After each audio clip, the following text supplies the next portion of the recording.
नमस्कार, मैं हूं प्रवीण। शुरुआत करते हैं सोनू निगम के उस गाने से जो जमकर वायरल हुआ। शायद आपके मोबाइल फोन पर या फेसबुक पर भी आपने इस गाने को खूब देखा होगा, जब वो फ्लाइट में एक गाना गुनगुना रहे हैं। बॉलीवुड के मशहूर सिंगर सोनू निगम ने फ्लाइट में जब ये गाना गाया तो इसका खमियाजा भुगतना पड़ा है जेट एयरवेज के क्रू मेंबर्स को। इस मामले में जेट एयरवेज की 5 एयर होस्टेस को सस्पेंड कर दिया गया है। जेट की ओर से जारी बयान के मुताबिक फ्लाइट के पूरे कैबिन क्रू को जांच चलने तक ड्यूटी पर नहीं लिया जाएगा, साथ ही उन्हें एक ट्रेनिंग पर भी भेजा जाएगा।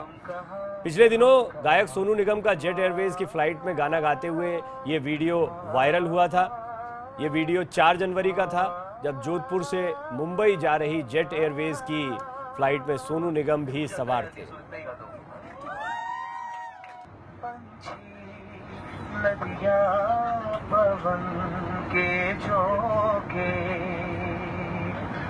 कोई सरहद ना इन्हें रोके। ये गाना सुनकर तो फ्लाइट में मौजूद लोग काफी खुश हुए थे। वीडियो भी वायरल हुआ, लोगों ने इसे पसंद भी किया, लेकिन ये महंगा पड़ गया क्रू मेंबर्स को, क्योंकि उन्हें सस्पेंड कर दिया गया। खबरों के मुताबिक 5 एयर होस्टेस ने सोनू निगम से गाने की अपील की थी और अनाउंसमेंट सिस्टम उन्हें दे दिया। प्लेन में मौजूद यात्रियों ने भी सोनू से गाने के लिए कहा। इसके बाद सोनू निगम ने सबकी बात रखते हुए गाना गा दिया, लेकिन director general of civil aviation ने अनाउंसमेंट सिस्टम पर गाना गवाए जाने को गलत माना। नाराज डीजीसीए ने जेट एयरवेज को घटना की जांच के आदेश दिए और एयर होस्टेस पर कार्रवाई करने को कहा। इसके बाद जेट ने कार्रवाई की और कर्मचारियों से ये सुनिश्चित करने को कहा है कि भविष्य में ऐसी गड़बड़ी दोबारा न हो। और मेरे सहयोगी विवेक गुप्ता आपको इस पर ज्यादा जानकारी देंगे। विवेक, डीजीसीए की नाराजगी की वजह क्या है? इसमें किस तरह की गलती पाई गई है?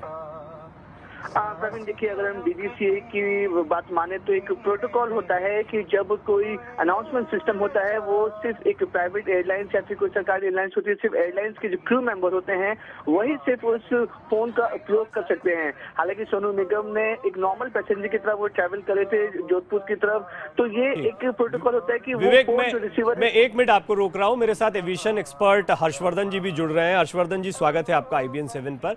हर्षवर्धन जी, सोनू निगम का ये वीडियो जमकर वायरल हुआ, गाना वहां सब लोगों को काफी पसंद आ रहा था। किस तरह की अनुशासनहीनता इसमें देखते हैं, या ये कार्रवाई की वजह क्यों बना? देखिए, ये तो मैं नहीं कह सकता कि कार्रवाई की वजह क्यों बना और अनुशासनहीनता उसमें है कि नहीं, पर जहां तक डीजीसीए की गाइडलाइंस और इंडियन एयरक्राफ्ट एक्ट के नियमों का सवाल है, तो इसमें कोई किसी तरह का नियमों का उल्लंघन नहीं है। अब डीजीसीए ने किस कानून के तहत कार्रवाई की है ये तो डीजीसीए जानता है। मैं आपको यहाँ बता दूं कि एयरलाइंस में एक बार जब जहाज एक अपनी स्टेबल पोजीशन में आ जाता है, रेगुलर क्रूज में आ जाता है, तो जहाज का वातावरण नॉर्मल हो जाता है। ऐसे में आपने देखा होगा बहुत सारी एयरलाइंस अपने विभिन्न तरह के कार्यक्रम अपने भी करती हैं, कभी फैशन शो करती हैं ऑन बोर्ड, कभी इस तरह के सिस्टम्स करते हैं, और ये कोई पहली बार नहीं हुआ है। तो अब ये तो डीजीसीए को देखना है कि वो किस नियम से कर रहे हैं, और मेरे हिसाब से इसमें कोई वायलेशन नहीं है। जी, ये एक बड़ा, अब जो आपने बात बोली है उसके बाद में इस पर काफी एक बहस हो सकती है कि क्या किसी तरह की अनुशासनहीनता यहाँ पर नहीं हुई थी, इसके बावजूद 5 एयर होस्टेस को सस्पेंड किया गया है। हर्षवर्धन जी, सोनू निगम का गाना गाना और उसके बाद में इसका वीडियो वायरल होना, क्योंकि आपने बिल्कुल ठीक कहा, ऐसी बहुत सी चीजें जब हम लोग भी ट्रेवल करते हैं तो सुनने को मिलती है। वो अपनी स्कीम्स के बारे में बताते हैं, काफी जैसा आपने बताया फैशन शोज के बारे में बताते हैं। क्या ये सोनू निगम का होना और वीडियो का बहुत ज्यादा वायरल हो जाना ये इसकी वजह हो सकता है? देखिए, ऐसा है ना कि अब बात ये कि डीजीसीए में कानून के और जो एयरक्राफ्ट एक्ट के जानकार लोगों की बहुत ही कमी हो गई है।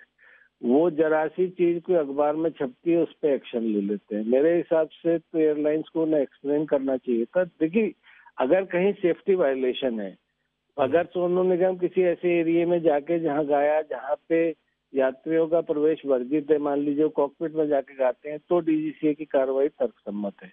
अगर वो जो पीए सिस्टम है वो पब्लिक एरिया में होता है, आपने देखा होगा पीछे होता है, या एयरक्राफ्ट के बीच में होता है, तो वहाँ पीए सिस्टम तक यात्रियों की और जनरल उसकी एक्सेस होती है, हालांकि उसको कंट्रोल रखा जाता है, पर वो कोई ऐसा एरिया नहीं है जहाँ पे उनकी एक्सेस नहीं है। दूसरी बात ये कि ऑन बोर्ड किसी का गाना जो है, अगर एयरलाइंस का क्रू परमिट कर रहा है, मतलब जो मेरा मानना है कि जेट एयरवेज ने जो कार्रवाई करी वो ये है कि इस तरह का कदम उस क्रू ने अपने आप उठाया और उसके मैनेजमेंट की परमिशन नहीं थी। पर बहुत समय जो है मैनेजमेंट अपने आप इस तरह के प्रोग्राम ऑर्गेनाइज करता, तो मैंने आपसे बताया कि ये उनका इंटरनल मामला है कि उस क्रू पे क्या एक्शन लेते हैं। पर जहाँ तक टेक्निकल और उसके कानून का सवाल है, मेरे हिसाब से इसमें कोई सेफ्टी वायलेशन नहीं है। हाँ, ये इसीलिए एक खबर बन गई क्योंकि डीजीसीए ने इसमें संज्ञान लिया। अगर ये इंटरनल जेट एयरवेज का मामला होता तो बात कुछ और थी, लेकिन जैसा आपका मानना है कि एक्सपर्ट्स की कमी है और ये फैसला आपको कहीं भी गाइडलाइंस का वायलेशन नहीं दिखाई पड़ता है। जी जी जी, बहुत बहुत शुक्रिया आपका हमसे बातचीत के लिए। विवेक, आपने एविएशन एक्सपर्ट हर्षवर्धन जी को सुना। विवेक, क्या वजह है फिर इसके पीछे, क्योंकि डीजीसीए की गाइडलाइंस में कहीं खिलाफ नहीं जा रहा जैसा एक्सपर्ट बता रहे हैं, फिर क्या वजह बताई गई, कुछ जानकारी इस पर मिल पाई है? प्रवीण, देखिए, इस पूरे मामले में जेट एयरवेज का साफ तौर पर कहना था कि ये कोई प्लान इवेंट नहीं था। अगर ये प्लान इवेंट होता तो डीजीसी और एयरलाइंस इसके ऊपर कार्रवाई नहीं करती, लेकिन ये ऑन स्पॉट ये इवेंट ऑर्गेनाइज किया गया और जिसकी जिम्मेदारी पायलट और क्रू मेंबर्स को होती है। इसलिए जेट एयरवेज ने साफ तौर पर कहना है कि इवेंट कोई भी प्रोग्राम ये फाइनल नहीं थे कि ऐसा कोई प्रोग्राम होना है। इसी वजह से डीजीसी ने उन्हें इस बात की जानकारी मांगी थी कि क्या ये शेड्यूल था, क्या ये प्रोग्राम इवेंट तय था, क्योंकि अगर आप फ्लाइट में कोई भी इवेंट या कोई प्रोग्राम तय करे तो उसकी पूरी जानकारी डीजीसी को देनी चाहिए। लेकिन इस पूरे मामले में डीजीसी को इस बात की जानकारी नहीं थी और एयरलाइंस ने बोला कि इस बात की उन्हें भी जानकारी नहीं थी कि ये ऐसा सोनू निगम वहां पे ऐसा गाना गा सकते हैं ऑर्गेनाइजर के तहत। तो साफ तौर पर अगर प्रोटोकॉल की बात करें प्रवीण, तो एयरलाइंस में चाहे कोई भी एयरलाइंस हो, जो अनाउंसमेंट सिस्टम होता है वो सिर्फ जो एयरलाइंस के लोग होते हैं उसे ही उपयोग कर सकते हैं। कोई भी प्राइवेट पैसेंजर या फिर कोई दूसरा उपयोग नहीं कर सकता है। उसको लेकर डीजीसी ने जेट एयरवेज से इसका पूरा स्टेटमेंट मांगा है कि आखिरकार सोनू निगम को जो एक नॉर्मल पैसेंजर थे फ्लाइट में, उसे अनाउंसमेंट सिस्टम कैसे दिया गया।